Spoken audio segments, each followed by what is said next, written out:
So for our next topic, we have traditional and 21st century literacy.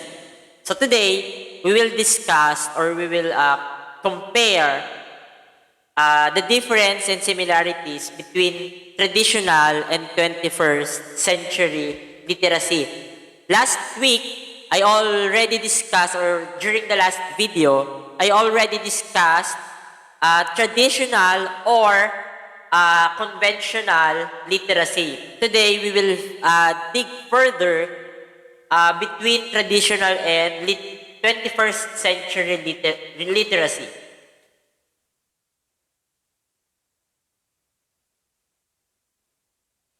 So like older forms of literacy, the new literacy requires both the effective use of language and large amount of specific information about world.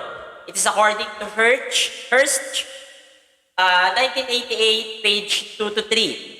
In addition to the traditional literacy, students also need to learn about how knowledge is created, especially how the most reliable knowledge is made through scientific method.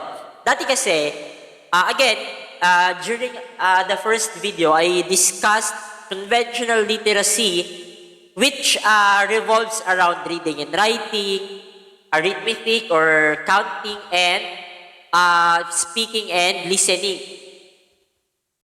You are considered functionally literate if you know how to read and write, listen and speak, and as well as counting. But this kind of literacy, the 21st century literacy, it delves around the effective use of language and large amount of specific information. Before, reading and writing, speaking and listening, counting, ganun lang. Pero ngayon, it involves scientific methods or a process of which proving a certain phenomenon is scientific or not.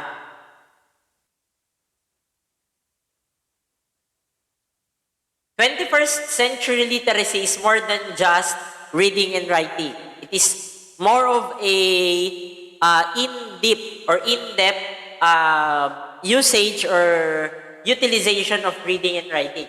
It is knowing how to learn and know.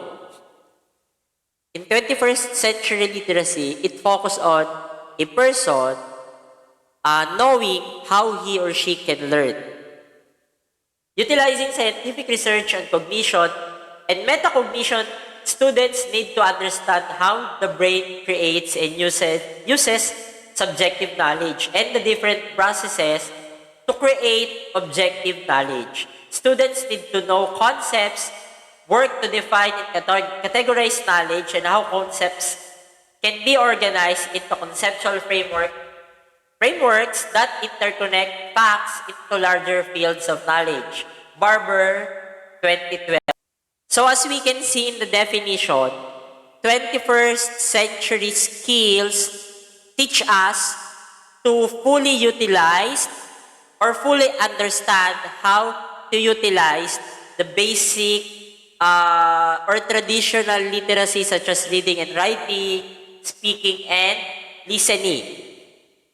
It will enable us to further enhance or develop those traditional skills while learning and using it. For example, tinuruan tayo ng mga teachers natin how to read the Noli Me Tangere, El Filibusterismo, and other important and classical literary pieces. Now, we are applying traditional and or conventional literacy upon reading and or listening to those particular literary pieces.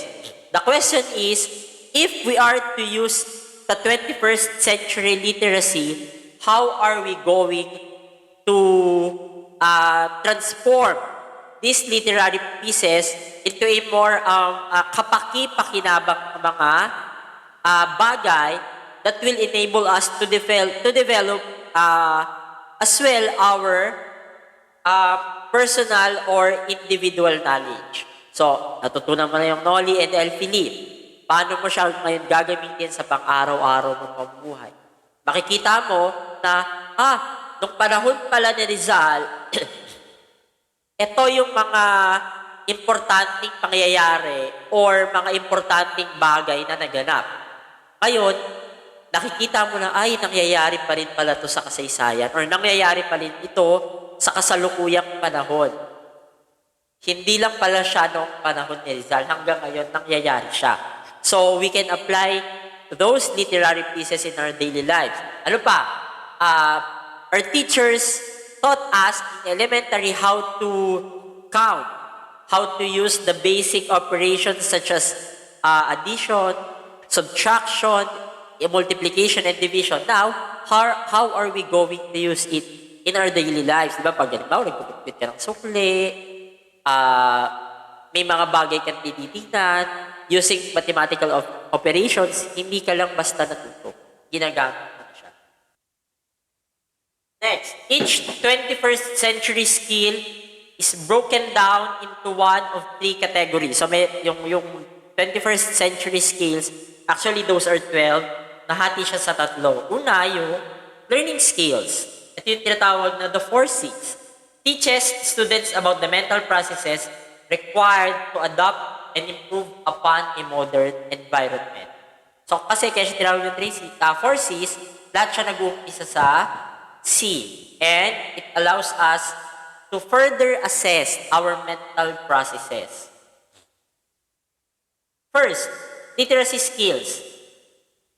Focus on how students can discern facts, publishing outlets, and the technology behind them. There's a strong focus on determining trustworthy resources or sources and factual information to separate it from misinformation that floods the internet. Hindi porkit Wikipedia, hindi porkit galing sa YouTube, we will accept it as universal truth or fact. Kahit papano, if you have literacy skills, alam mo na yung nakikita mo sa Facebook, sa Twitter, sa Wikipedia, hindi lahat yun totoo. Alam mo siyang i-filter, itong bagay na to, totoo pala to. Legit to kasi legit yung pinanggalingan niyang resources. Ito, siya, kaduda-duda. So, hindi ko siya dapat ilagay. Ganyan, pag halimbawa, gumagawa na kayo ng thesis. If you have literacy skills, hindi lahat ng nakita mo ay ika-copy-paste mo na. Actually, in thesis or in research, kung ano yung makita mong resource, hindi yun word for word ilalagay mo na. Ida-digest mo pa siya para mas mapakita mo yung connection between previous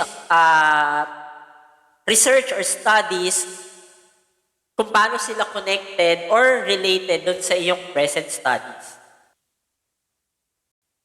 Yan, kaya siya, yung IC, yung ano kanina, yung learning skills, 4 C's kasi nagsisimula sa 4. Second group tong literacy skills, IMT means information and media technology. So more on siya sa literacy skills. While life skills or flips, kasi may meaning yung FLIPS na yun, kaya flips. Take a look at intangible elements of students' everyday life. These intangibles focus on both personal and professional qualities. O kanina, learning kasi doon ka natututo, literacy kasi doon ka nahasa, and life kasi magagamit or ginagamit mo siya sa pang-araw-araw na pamumuhay mo. Kanina, 4 C's, IMT, 3, flips, 5. So, 12. 21st century skills. Lahat sila start with letter L, learning, literacy, life.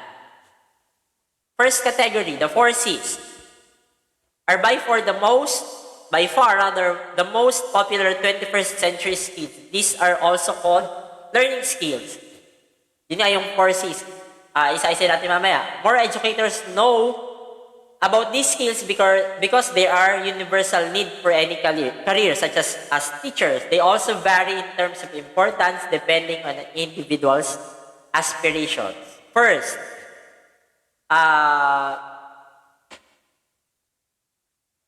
hindi yata ito. Andig ko sarado.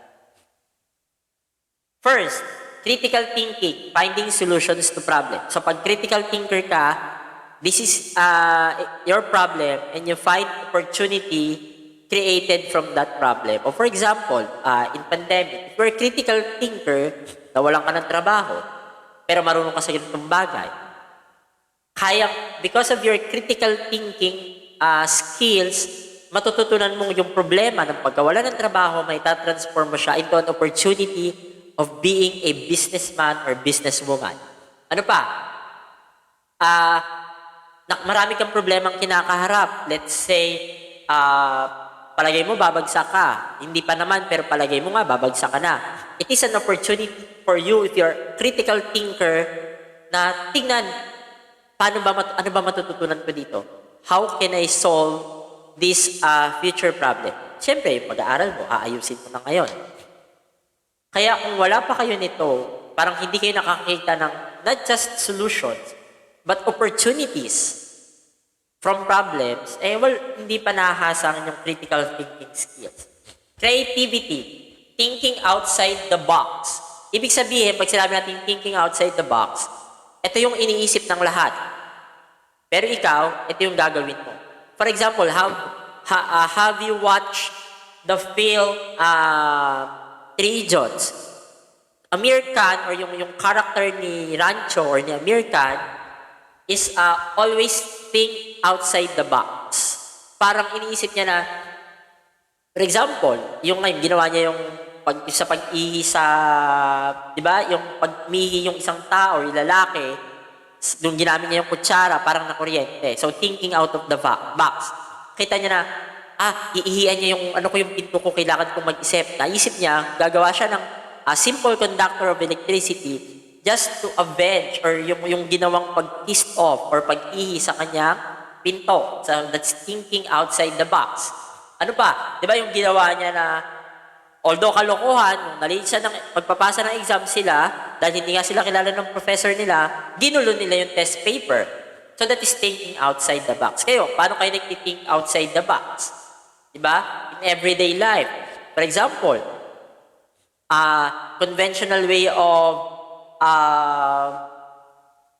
going to school is to ride. Pero sa palagay mo, napaka-dali lang, napaka-bilis lang namang magpunta. Para makatipid ka, pwede ka namang maglakad. Di maglalakad ka or di kaya 2 rides. Thinking outside the box. Imbes na gumastos ng 2 rides, isang ride na lang kasi palagay mo, kaya mo naman lakarin. So that's thinking outside the box. Collaboration is working with others. This is the task. You know how to collaborate or to work with others. Communication is talking to others. It's a two-way process of receiving and giving information. Two-way channel. Hindi pwede nagsasalita ka lang. Dapat marunong ka rin makinig. And vice versa. Hindi ka lang marunong makinig. Dapat marunong ka rin magsalita. Palalimin natin. Critical thinking is the most important quality of someone to have in health sciences, in business settings. Critical thinking is essential to improvement. It's the mechanism that weeds out problems and replaces them with fruitful endeavors. It's what helps students figure stuff out of themselves and they don't have a teacher at their disposal. For example, you have a module. Ako yung mga module kong ginagawa. In microeconomics. Ito yung binigay ko sa mga bata, sa mga estudyante ko. Thinking out of the box or critical thinking, paano kaya ako makakita ng opportunity dito? Paano ko kaya siya masasagutan na hindi nagtatanong sa teacher ko? Pwedeng you have to further your reading. O di kaya, palagay mo naman, kahit wala sa tulong ng teachers mo, or ng teacher mo, kaya-kaya mo siyang sagutan. That's thinking outside the box, hindi ginagawa ng karamihan. That's critical thinking. Pag malalim na iniisip mo, nakakita ka na ng solusyon sa mga problema, therefore, that's thinking outside the box. That's critical thinking. Creativity is equally important as a means of adaptation. This skill empowers students to see concepts in a different light, which leads to innovation in any field. Innovation is key to the adaptability of overall success of a company or an institution. Learning creativity as a skill requires someone to understand that the way things have always been done. May have been done best 10 years ago, but someday that has to change. So, ibig sabihin, pwede kung ano yung pwede before, pwede ngayon hindi na. You're creative, di ba? Dati parang in art, iniisip lang natin na, ang pwede lang palang gamitin is canvas, papel, ano pa, ang pwede mo lang pang gamitin, pastel, painting. Pero yung, if you're creative, you can know, pwede pala yung kape. Makakagawa pala ako ng artworks using coffee. Hindi kaya using blood. Or di kaya iba-ibang mga pwedeng gamitin mga material. Or di kaya you're doing sculpture. Pwede na hanap ka ng mga patapong bagay, recycle. From that recycling, that you're creative enough to make your own masterpiece. Collaboration means getting students to work together, achieve compromises, and get the best possible results from solving a problem. Collaboration may be the most difficult concept of among the four, but once it's mastered, it can bring companies or institutions back from the brink of bankruptcy. The key element of collaboration is willingness. All participants have to be willing to sacrifice past of their own ideas and adopt others to get results for the company. Collaboration, for example, huwag nating isipin, all-knowing. Sabi nga, di ba, jack of all trades, master of none. May mga kahinaan tayo. Maaaring yung kahinaan natin, kalakasan ng kapartner natin, pwede tayong magtulungan. For example, ako, when I was in high school, in joining a contest in debate, hindi ako ganun kagaling mag-English. So, ang ginawa ko, yung kaklase ko naman, mas more on siya, bihasa siya sa paggawa ng speech ng English. So, collaboration kami. O sige, ito yung mga tirahin mong mga arguments. Ito sa akin. Tapos ikaw English, ako Tagalog. Para meron tayong kakaibang magawa na hindi nakikita pa ng and pagtutulungan kasi. Next, communication is the glue that brings all these educational qualities together. Communication is a requirement for any institution or company to maintain profitability. It's crucial for students to learn how to effectively convey ideas among different types of personality.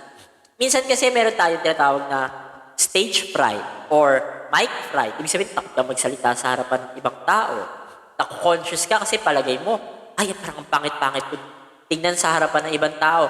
Pero as long as you master this particular literacy skill or learning skill rather, makikita mo na, napakadali lang palang makipag-communicate. Hindi pala dapat ako mahiya. Hindi porkit nagkamali ako ng grammar, parang kamatayan ko na, hindi ganon. Pwedeng improve yourself, syempre, sa salita sa harap ng tao.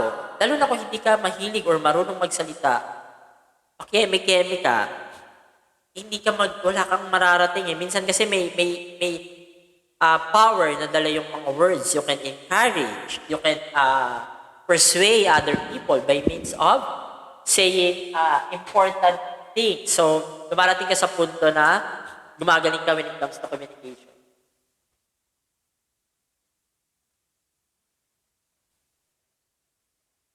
Category 2 is the literacy skills or the IMC. They are sometimes called, IMT. Sometimes called IMT skills, and they're each concerned with different element in digital comprehension. May meaning yung IMT na yan. First, information literacy, understanding facts, figures, and statistics, and data. Media literacy, understanding methods and outlets in which information is published, and technology, understanding the machines that make the information age possible. So information literacy is the foundation skills. It helps students to understand facts, especially data points which they encounter in online. More importantly, it teaches them how to separate fact from fiction. It is an age of chronic information. Finding truth online has been a job well on its own.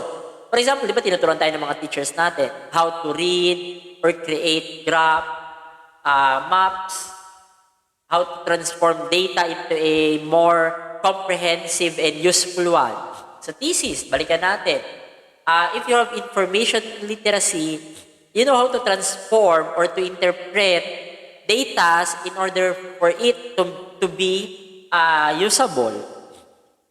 Hindi lang siya basta pinresent mo, meron kang inference, paano mo siya gagamitin.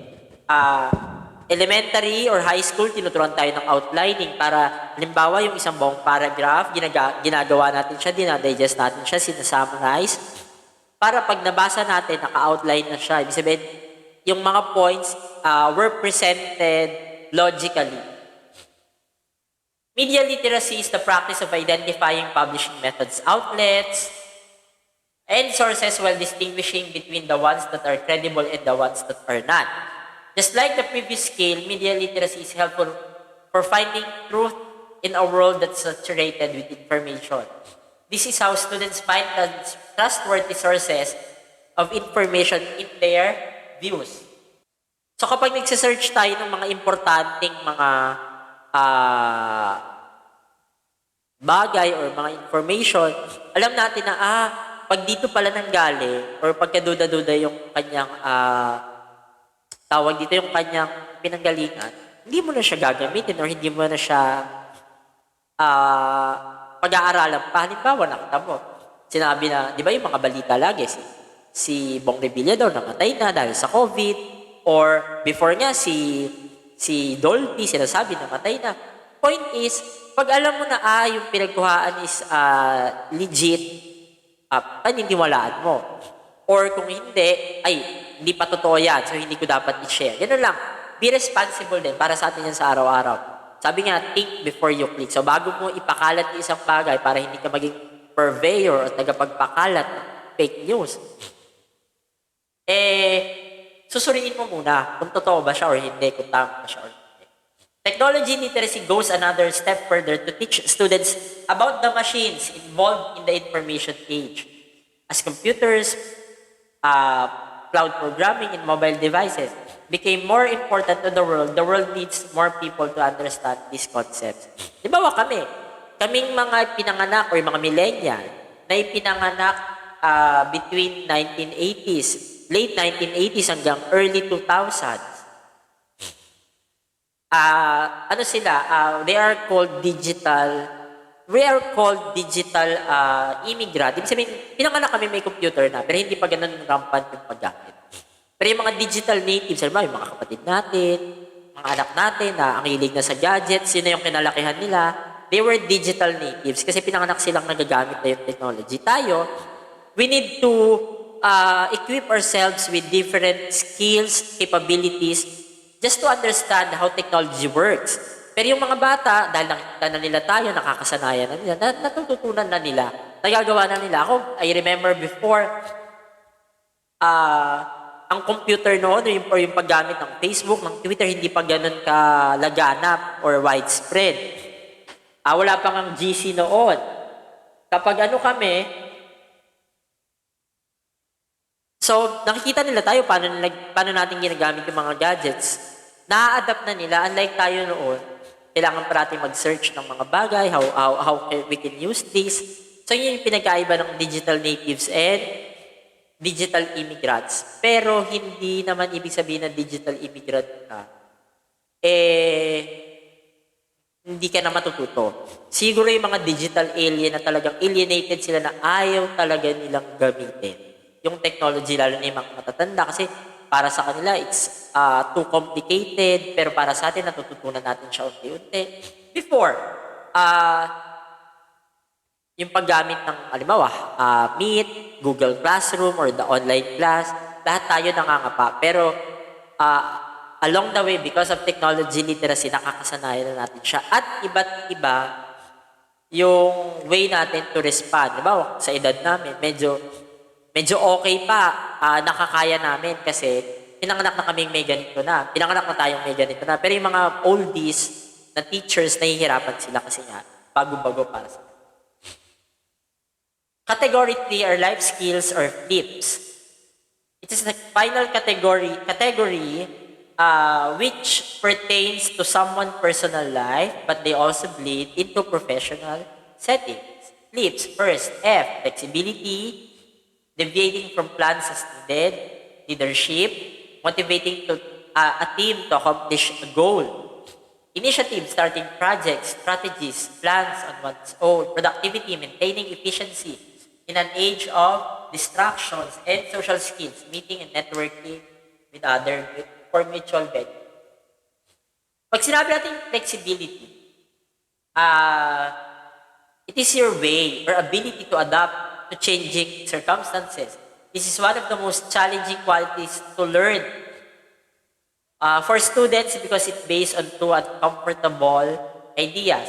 Your way isn't always the best way, or you have to know and admit when you are wrong. Dapat hindi ka skeptic, dapat hindi ka mayabang, all-knowing, na alam mo na lahat.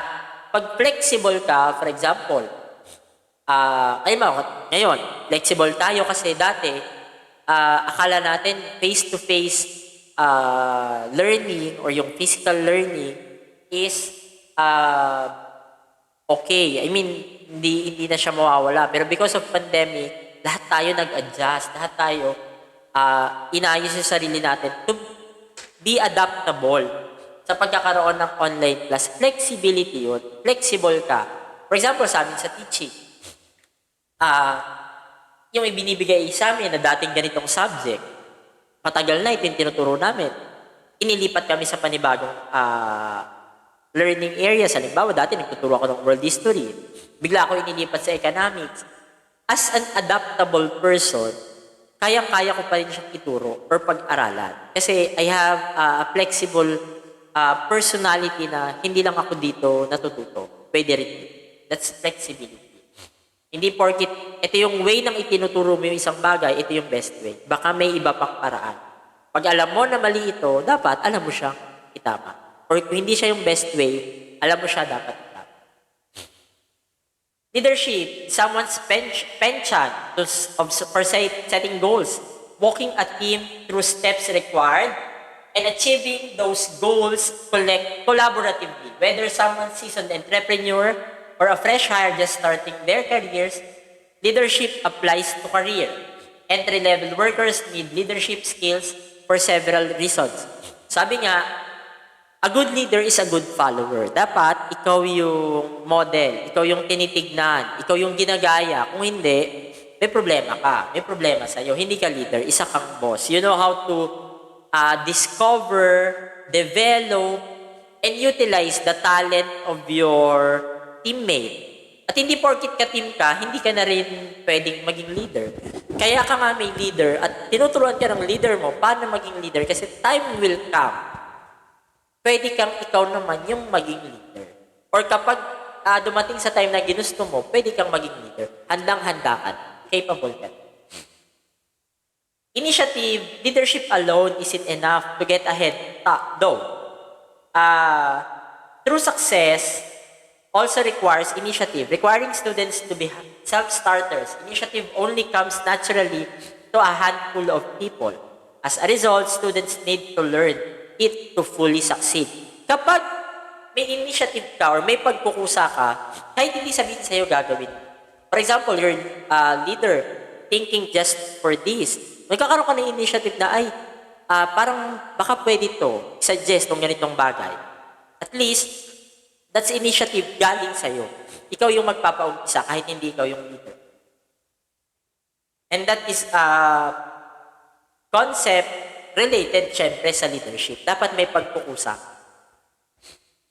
Fifth, productivity. Along with initiative, 21st century skills required students to learn about productivity. That students' ability to complete work in an appropriate amount of time. Parang dyan din pumapasok yung effective. For example, gumawa ka ng isang bagay. May pinatrabaho sa'yo. Pero nagawa mo siya sa loob ng, halimbawa, 2 oras. Ang required sa'yo is 2 oras. So, you are effective. Ibig sabihin, nagawa mo yung trabaho mo sa taktang panahon. Ineffective ka or at inefficient ka, both ineffective and inefficient, kapag lumagpas ka dun sa given time. Halimbawa, 2 oras. Pa-extend ka pa. Ang tanong, syempre bago ka bigyan ng trabaho sa loob ng 2 oras, alam na kaya mo siyang tapusin sa ganung short period of time. Pero na lang kung i-consider na habaan. Pero kung kaya siyang tapusin sa loob ng 2 oras, you're not effective. You're not efficient kung natapos mo siya sobra sa 2 oras. Therefore, you're not productive. Productive siya kapag natapos mo na siya sa loob ng takdang oras. Pero efficient ka naman kapag natapos mo siya ng mas maaga. Ibig sabihin, pwede ka pang makagawa ng ibang trabaho kasi natapos mo siya ng maaga. Effective and efficient ka. Wala kang inuubos na oras. And that is productivity. Nakakagawa ka ng mga bagay na dapat mong gawin. Kayo bilang estudyante, bilang mag-aaral, dapat araw-araw malalaman mo, productive ba yung araw ko? Ano ba yung nagawa ko ngayon to call myself a productive one? Tama ba yung ginagawa ko? Ganon. So that's productivity. Dapat hindi lilipas yung isang araw na wala kang ginagawa. Sabi nga ni Benjamin Franklin, parang at the end of the day, if ginawa ko yung lahat ng best ko, at the end of the day, pag hinarap ko yung aking creator, masasabi ko sa kanya na hindi ko sinayang yung oras na ibinigay sa akin. Ito yung lagi kong ginagawa. Last, social skills are crucial to the ongoing success of a professional. Business is frequently done through the connections one person makes with others around them. This concept of networking is more active on some industries than others, but proper social skills are excellent tools for forging long-lasting relationships. Pag may social skills ka, marunong kang makibagay, marunong kang makisama sa ibang tao. Hindi porkit bago ka sa isang lugar, hindi ako makikipag-mingle sa kanila kasi hindi ko sila kilala, hindi ko sila close. Dapat along the time, meron kang social skills. Ako kasi, parang innate na sa akin yung social skills na parang pag bago ako sa isang lugar, I find people na makakagaanan ko ng loob, I find people na makakasundo ko para sa kanila ko i-apply yung aking social skills. So dapat ganun. We learn how to adapt. Dapat marunong tayong makibagay sa mga taong nakakasalamuhan. And that's all for your output. Number 2, formative assessment or task sheet number 2. You have to draw similarity and differences between the conventional, yung pinakita natin last week sa video, and traditional literacy, and the 21st century skills. Literacy, it should also emphasize the importance of being familiar with the following traditional skills. Kahit hindi lahat ng forces, flips, and IMT kasama. Pwede rin samahan mo siya kahit kumurot ka lang ng konti. Kunyari, gusto mo lang i-compare is itong 4 lang. Forces, collaboration, critical thinking, creativity,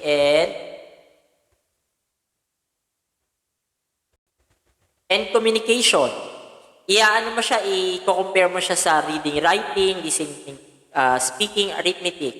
So, pwede. Kahit hindi lahat lumitaw. Pero pakita mo, ano yung importansya na pag-aralan tong conventional or traditional literacy? Ano yung importansya na pag-aralan din yung 21st century? Bakit mahalagang meron tayo ng mga ganito? So, yun I hope you can do it.